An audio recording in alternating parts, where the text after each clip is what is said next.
Welcome to the NitWits, a weekly roundtable discussion on the Penn State Nittany Lions, now in its 27th season.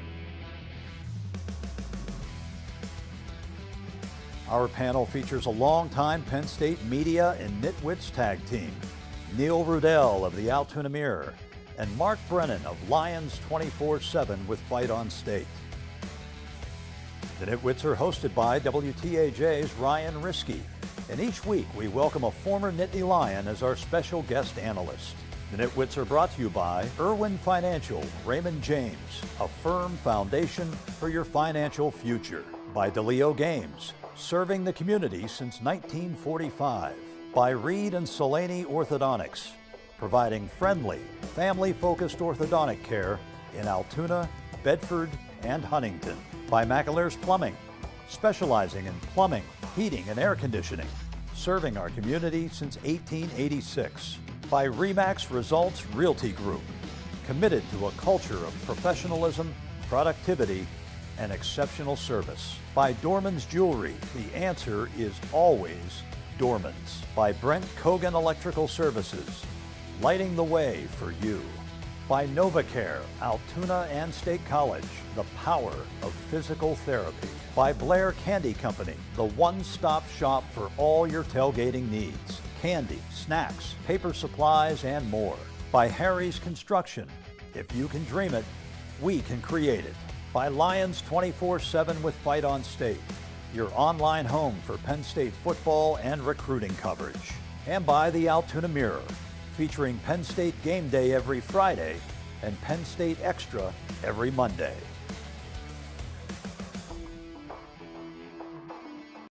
Penn State with a big win, dominating on both sides of the ball. The Nittany Lions set a program record with 718 yards of offense. We discuss that and preview Big Ten play. You're watching Nittany Nation Overtime.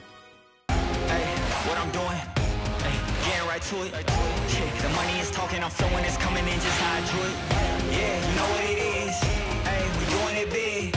Look up, there is no limit, no, we cannot settle for this. Yeah, can't stop, nah, won't stop. Yeah, spin on live, you don't believe it, just watch.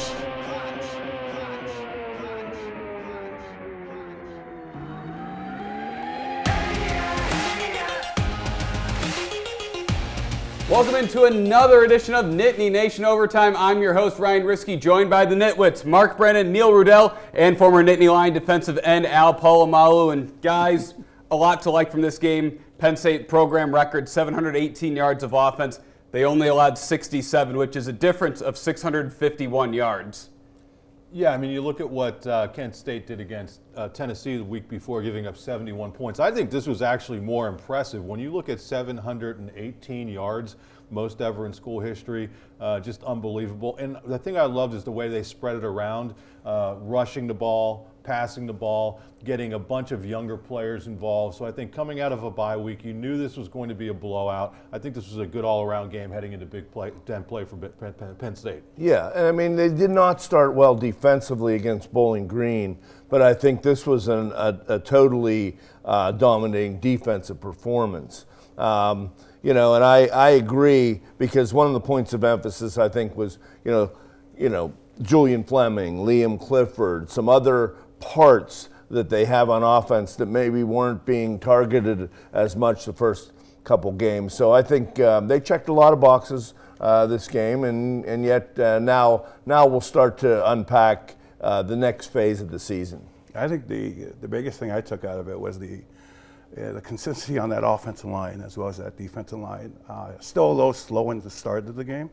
Obviously, it started picking up as the game went on, but I loved watching, you know, Drew and Vega just work that side of the line, and then with Nick in the middle, I loved just being able to have them solidify what they're doing. It was a time to be able to, okay, sit back, relax, let's get this thing back on track. And then the defensive line, all those young players that they just rotated in and out, was absolutely incredible. And Al, you know what I like? The other Drew Aller, he could have passed for 1,000 yards in that game, but they stayed committed to the run. They had 50 carries, Nobody had to carry longer than 18 yards, though. Right. It was all between like 10 and 18 yards. And I'm fine with that. I mean, you're sticking to it. You're getting Drew Shelton and Vega and the rest of those guys an opportunity to do what they need to do on the offensive line. And I just like the fact that there was something there that they could have exploited time after time after time. But we know in the Big Ten, you're eventually going to have to run the ball, and they did. Yeah, and I mean, also Tyler Warren, we got to get to him pretty quickly. The versatility, James has really been pushing him for as much accolades as possible. And, you know, he's making it all look good with the fact that he throws the touchdown pass, he's in the Wildcat, made a couple great catches. He's really having a terrific start to his season. And Al, I want to go back to your point, just talking about the offensive and defensive lines dominating both sides of the ball. What kind of goes into being able to dominate both sides of the line? You know, honestly, it's like the defense has completely changed. You know, the way, you know, we were playing back in the 80s, we were able to hold, you know, be able to let the linebackers flow free. Hence, you know, LBU here, you know, all that stuff. But nowadays, if you're looking at them, they're actually attacking upfield. And what happens is when they start attacking upfield, it creates holes. Now, if they're able to attack uphill altogether, keep the backside linebacker rolling, being able to see. So that whole thing needs to be, it's a song and dance. They need to be able to dance together. And if they're not dancing together, that's where you see all those holes. And yesterday's game, you're able to see them get upfield, react, and figure out where the ball is, and have the linebacker be able to cover that back hole. In a sense of offense, again, it's a song and dance. It's what they're doing is they're doing that whole, whatever they call that block these days, the slide block or, you know, that RPO stuff. So if they're moving along and one gets through, it just blows up the entire thing. One thing I was told, like my brother's a coach, and he goes, look, in this type of offense these days, the running back or the lineman's never wrong. It's the running back that's wrong because he picked the wrong hole. That guy went through, so he should have gone this way. Spoken like a true lineman. I'll tell you, Steve Smear will be proud of you with your analysis.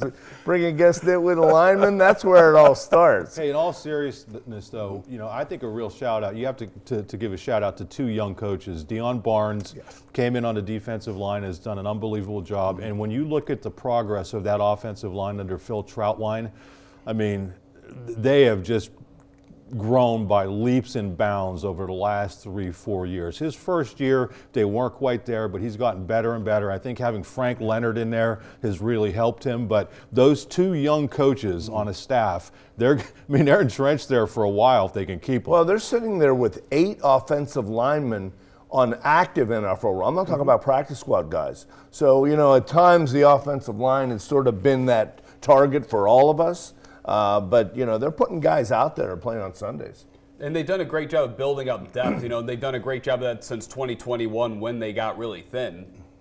Well, I mean, in that game, Cooper Cousins, I think, played the 3rd most snaps of anybody. So you have a true freshman coming in. And that's the beauty of that sort of game, that you can get a guy like Cooper Cousins. Is he going to start this year? I don't know. But if there's an injury or two, you may need him. And to have him get a ton of snaps in a game like that, I think is just big. Javen Williams did outside of the 2 penalties. I thought he did relatively well. I know that's a big outside. But listen, it was his first real opportunity to get out there in front of the fans at Beaver Stadium, so they have some good young linemen in there too. Yeah, I think this whole thing started off like the last couple of years. If you looked at the way Michigan ran through the Big Ten the last couple of years, offensive line and defense. The old days when Joe did it, offensive line and defense. Kind of seeing that through. Yes, we still have to go through and do all this SEC stuff, but to get through the Big Ten, you need your offensive line, you need your defense. Consistency, consistency, consistency. Well, guys, obviously there was a lot to like on both sides of the line. We got to take a quick break, but when we get back, we're going to get to Tyler Warren. As Neil alluded to, had another big game. Don't go anywhere. You're watching Nittany Nation Overtime. The Nitwits are being brought to you by Irwin Financial Raymond James, a firm foundation for your financial future. By DeLeo Games, serving the community since 1945. By McAleer's Plumbing, specializing in plumbing, heating, and air conditioning, serving our community since 1886. And by Reed and Solaney Orthodontics, providing friendly, family-focused orthodontic care in Altoona, Bedford, and Huntington.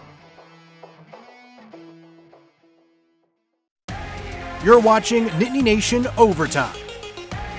Welcome back into Nittany Nation Overtime. Ryan Risky joined by Mark Brennan, Neil Rudell, and former Nittany Lion Al Polamalu. And Neil, we touched on it earlier in the show. Tyler Warren had another big game, except kind of one thing that I wanted to get into is they brought back that wild lion formation that we saw more of in 2021. And in it, he had a 16-yard rush and had what James Franklin called the ugliest touchdown pass he's ever seen. He's a lefty quarterback, right? He was a high school quarterback. Yeah.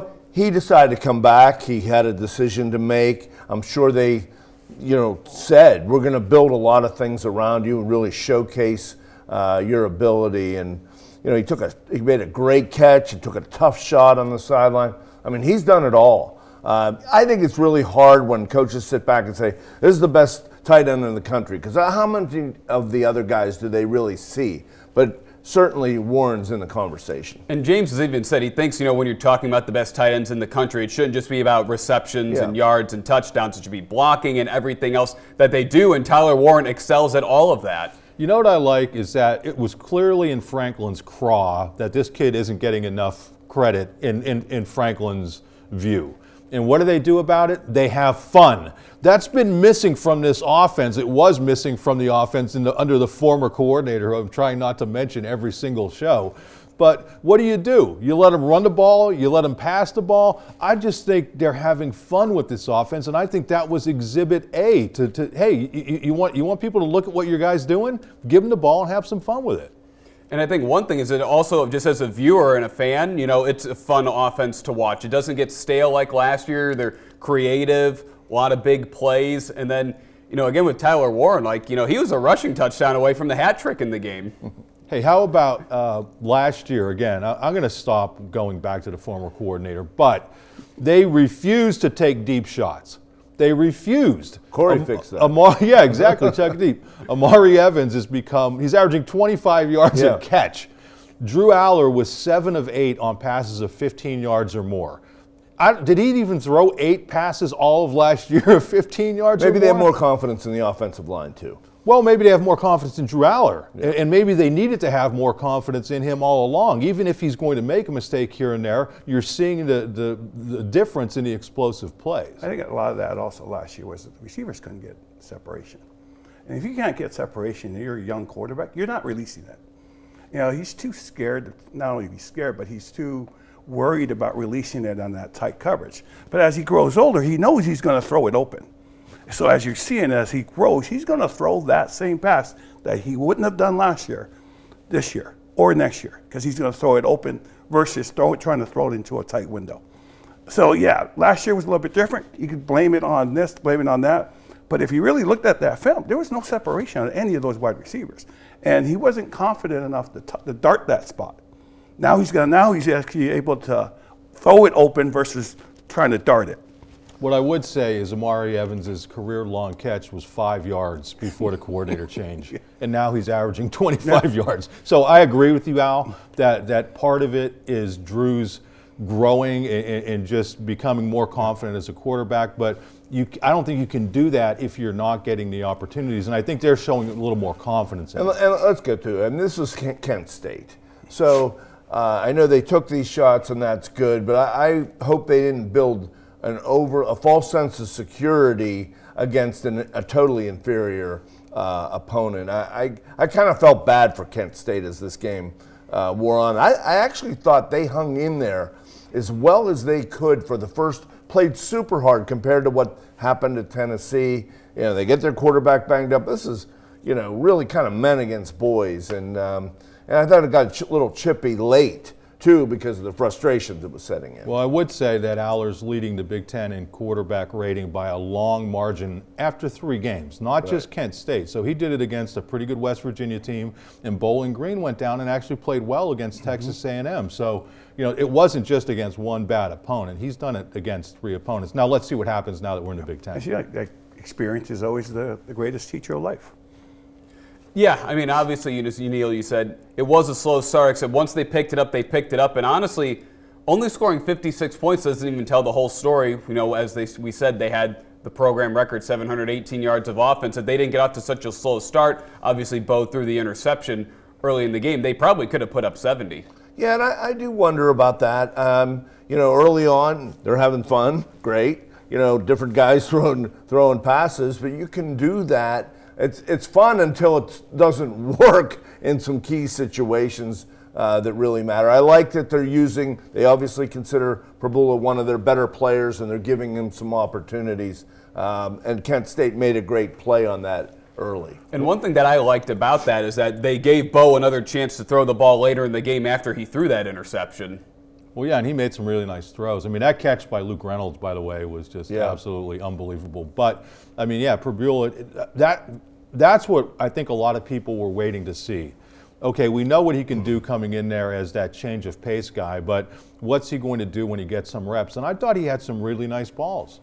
I think it's not going to be fun until you see a lineman catch a ball. There you go. We almost, I was so bummed out when they went into that formation and Kent State called timeout because we weren't able to see what was going to come out of it. I think that was a smart move by Kent State. No, I agree with you, but I wasn't upset, but it's like, come on, I want to see what's coming out of this. You're not the Washington Generals. You're coming in there to try to make some semblance of yourself after you've been a national embarrassment. Okay, Mr. Wet Blanket. He doesn't sorry. Al wants to see a lineman catch a ball. Neil's worried about Kent State whether the Kent States of the world should even take these games anymore because there's such a disparity. Yeah. Right. I mean, the one thing, though, they are getting paid a lot of money to help fund their athletic program. So, this just kind of... they're like a MASH unit, too, yesterday. Right, and you're coming off of games with Pitt, Tennessee. St. Francis beat them, obviously, in Penn State. And now you're going into the MAC. And what are you going to have left? And that's the one thing you worry. And listen, your heart goes out to those kids who were banged up. I mean, you hate to see that. I know we like having fun and joking around on this show, but that was really tough to watch those two quarterbacks go down the way they did. Well, it's frustration set in. They got a shot at Prabula late for a targeting. That's the kind of frustration that builds when you're a bit of a punching bag. Right, and that's the one thing you do want to see taken out of the game. Anyways, we got to take another break. We'll be right back here on Nittany Nation Overtime. The Nitwits are being brought to you by RE/MAX Results Realty Group, committed to a culture of professionalism, productivity, and exceptional service. By Dorman's Jewelry, the answer is always Dorman's. By Blair Candy Company, the one-stop shop for all your tailgating needs. Candy, snacks, paper supplies, and more. And by Harry's Construction. If you can dream it, we can create it. You're watching Nittany Nation Overtime. Welcome back into Nittany Nation Overtime. Ryan Risky joined by Mark Brennan, Neil Rudell, and Al Polamalu. And Al, you're a first-time Nitwit, so welcome to the show and thank you so much for coming on. Well, I appreciate you guys having me. And your family has a deep football history. Dancing too, don't forget that part. Obviously it started, there was only two of us that played college, or three of us played college football. And my brother Kennedy, who is now at the running back coach of Seattle. But I was born in the South Pacific, raised in Southern California. And prior to me coming here, it was like to the point where I didn't even know where Pennsylvania was. I didn't know they had snow here. I didn't know they had cold weather. I thought it was just completely like the East Coast. Miami Vice was hot at that point in time. And there was only one other Polynesian in Pennsylvania, I think, and that was Tim Manoa. It's been a fun experience being here. When you committed to Penn State, they had played they're on the verge of playing for 3 national titles in 5 years. So you were really at the peak. Can you talk about that coming here and just how you kind of found a home here? Well, originally Penn State was not on the books. I didn't even know where it was. My brother had committed, Kennedy Polamalu, had committed to Penn State in '82. And then signing day back then was the first Wednesday of February. And what happened was he committed to Penn State. Leo Wisniewski was one of his heroes. He loved when he was here, met Leo and thought a world of Leo and just absolutely enjoyed his time here. But the Monday before signing day, my dad had a stroke. And that's how we ended up playing at USC. And he played under Coach Robinson. 4-year starter out there. Unfortunately, didn't win any national titles there, but obviously he would have been here for 2. And then when I got recruited, he goes, "You're going to Penn State." That's when I said, "Where in the heck's Penn State?" He goes, "It's in Pennsylvania." I go, "Where in the heck's Pennsylvania?" And then I started watching the games because every Thanksgiving they would have the Penn State Pitt game. I'm like, that was the ugliest uniforms I've ever seen. Because they're all so dirty and muddy. I'm like, I can't go there. The only thing I liked about it, they had black shoes. But yeah, that's how I ended up here. Well, you say you had, what, 3 guys from your immediate family playing college football, but you've had other members of your family playing football at a relatively high level, including one who made the trek to Pennsylvania and played pretty well in Pittsburgh. Yep, yeah, and that's why I don't wear my ring anymore either, 'cause he's got a bigger one. So explain who it is. So what happened was my nephew, I don't know if you guys know, Troy's my nephew, Troy Polamalu, who is the Hall of Famer from the Pittsburgh Steelers. Was born in Garden Grove, ended up living in a town called Roseburg, or 10 Mile. We joke around because it was 10 miles to the closest stoplight. But his siblings were getting involved in gangs, so my sister sent him. He's actually my sister's kid. His real last name is Choi Aumua, A-U-M-U-A, and sent him up to Oregon because his siblings were getting involved in gangs. My oldest brother raised him and absolutely did a wonderful job in regards to raising him. The kid's the most humble, respectful, quiet, don't talk until you're talked to, always praises everything, and that's how you were raised in the culture. And my brother was an iron fist, similar to my dad. It was just like, you just keep your head down, you talk only when you're talked to, you walk in front of people, you bow your head as you walk, don't break their eyesight, look them straight in the eye, that whole thing. And so when he made it into the pros, Troy called my brother up, hey, look, I'm gonna dedicate my life to you, and I appreciate everything that you did. My name now, he's gonna change his name to Polamalu. Wow, unbelievable. That is unbelievable. So from that point on, he's always went by Polamalu, but officially he changed it. Hey, one last thing, Al, the history of Polynesian players at Penn State. You, Tim Manoa, to this day, Devon J. Thomas, formerly Devon L.E.'s. How much pride do you take in that, too? Oh, I'd see them all. 80s, there was only a couple of us here on the East Coast. One, the weather stunk, but now as you look, if you want to make it in the league, you got to play in the cold. The better you play in the cold, the better you are going to be in the league. And that's actually one of Franklin's pitch. Is like, you're absolutely right. But being proud of my culture and my heritage and all that stuff, we're proud people. When we make a mistake, yeah, it hurts the family. Even though you don't think it does, for us it does. You make one wrong step, you don't do this right, you disrespect your coach, you don't yell back at coaches, you respect every single elder. It doesn't matter if you're as ugly as Mark or as pretty as Neil here, you just still respect the heck out of them. All righty. On that note. Well, Al, rich football tradition in your family. It's a pleasure having you on. When we come back from break, we have one final thing to do, and that's crown our Nitwit of the Week.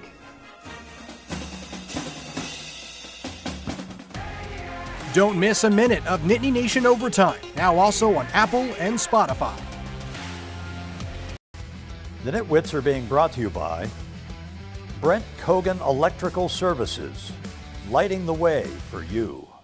By NovaCare, Altoona and State College, the power of physical therapy. By Lions 24/7 with Fight on State, your online home for Penn State football and recruiting coverage. And by the Altoona Mirror, featuring Penn State Game Day every Friday and Penn State Extra every Monday.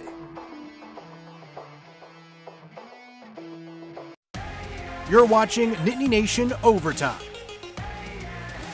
All right, Nitwit of the Week time, and it looks like Neil is on the board.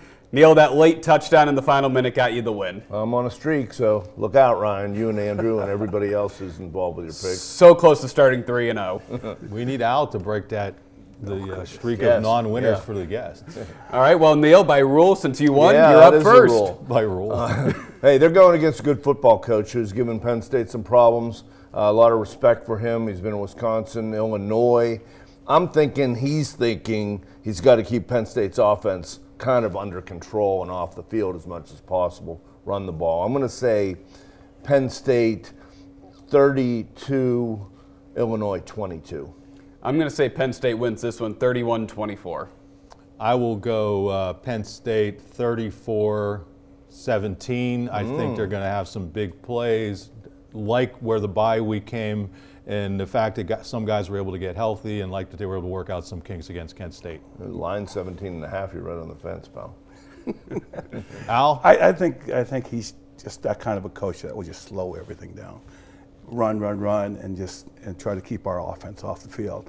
I don't know if it's going to be that high scoring. I'm thinking 24-14, in that sense, and just keeping it down low. All right, well, it's prime time at Beaver Stadium next week, and James Franklin said he wants the white-out energy for it under the lights. Anyways, that's all the time we have here on Nittany Nation Overtime. Thank you so much for watching. We'll be back after the Illinois game.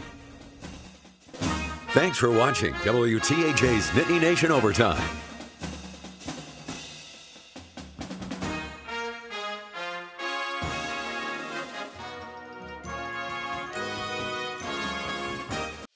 The Nitwits have been brought to you by Irwin Financial, Raymond James, a firm foundation for your financial future.